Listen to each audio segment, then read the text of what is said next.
హయాంలో ప్రతిరోజు నల్లా వచ్చింది 5 ఏళ్ళు. మీరు వచ్చి 3 నెలలు అయింది, ఇలా 3 రోజులకు ఒకసారి నల్ల వస్తుంది. ఇలా మీరు 100 రోజుల్లో చేస్తామన్న హామీలను అమలు చేయడంలో పూర్తిగా విఫలమైపోయింది. అంటే ఇలా కాంగ్రెస్ పాలన ఏంటంటే అక్రమ కేసులు బనాయించి ప్రతిపక్షాల మీద ఒత్తిడి పెట్టి కాంగ్రెస్ పార్టీలో చేర్చుకునే ప్రయత్నం చేస్తూ ఉన్నారు.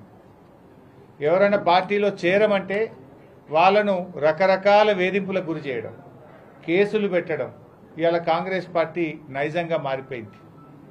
ఇవాళ మా పటాన్చెరు శాసనసభ్యులు మహిపాల్ రెడ్డి గారి సోదరుడి ఇంటికి ఉదయం 3 గంటలకు 100 మంది పోలీసులు వెళ్ళి ఆయన అరెస్ట్ చేసే ప్రయత్నం చేసినారు.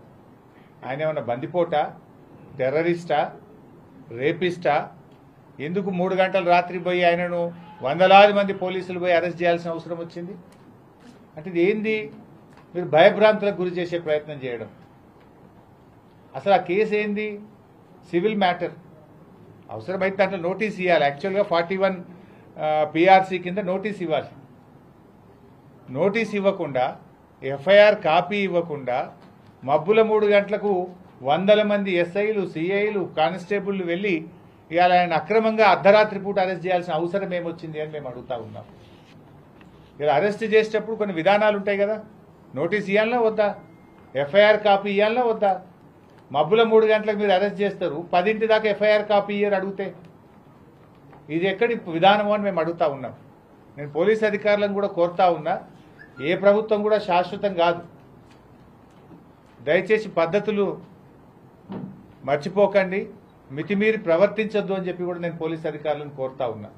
మేము 10 ఏళ్లలో ఏ రోజు కూడా ఈ రకమైన ప్రయత్నాలు చేయలేదు. 10 ఏళ్ళు అధికారంలో ఉంటే ఈ రకంగా మేము ఎప్పుడూ అధికార దుర్వినియోగానికి పాల్పడిన పరిస్థితి లేదు. ఇవాళ నాన్ అప్లికేబుల్ సెక్షన్స్, అసలు ఆ సెక్షన్ దీనికి అప్లికేబులే కాదు, కానీ అక్రమమైనటువంటి సెక్షన్స్ పెట్టి ఏదో రకంగా అరెస్ట్ చేసే ప్రయత్నం చేస్తూ ఉన్నారు. బెయిలబుల్ సెక్షన్స్, యాక్చువల్గా మీరు ఏ ఆరోపణ అయితే ఈరోజు చేస్తూ ఉన్నారో అవన్నీ కూడా బెయిలబుల్ అఫెన్సెస్. సుప్రీంకోర్టు జడ్జిమెంట్ ఇచ్చింది స్టేషన్ బెయిలే ఇవ్వాలి అని. కానీ స్టేషన్ బెయిల్ ఇచ్చే అవకాశం ఉన్నా కూడా, బెయిలబుల్ అఫెన్సెస్ ఉన్నా కూడా, సివిల్ మ్యాటర్ అయినా కూడా ఏదో ఒక రకంగా అరెస్ట్ చేయాలి, జైలుకు పంపాలి, మా క్యారెక్టర్ను డ్యామేజ్ చేయాలి, మమ్మల్ని మానసికంగా ఇబ్బంది పెట్టాలి, ఆ రకంగా వీళ్ళని లొంగ తీసుకొని కాంగ్రెస్ పార్టీలో చేర్చుకోవాలి అనేటువంటి కుట్రకు ఈరోజు కాంగ్రెస్ పార్టీ పాల్పడతా ఉంది. ఇవాళ మేము చేరము కాంగ్రెస్ పార్టీలో, మేము ప్రజాక్షేత్రంలో ప్రజల ద్వారా బీఆర్ఎస్ పార్టీ తరఫున గెలిచినాము అంటే ఇవో ఈ రకమైనటువంటి వేధింపులు, ఈ రకంగా కేసులు పెట్టి ఇంకా నిన్ను సతాయిస్తాం, ఇంకా చాలా కేసులు పెడతాం, బిడ్డ నువ్వు వస్తావా రావా అన్నటువంటి రీతిలో ఇవాళ కాంగ్రెస్ పార్టీ వ్యవహారం ఉంది. ఇది మంచి పద్ధతి కాదు. ఇటువంటి విధానాన్ని మానుకోవాలి.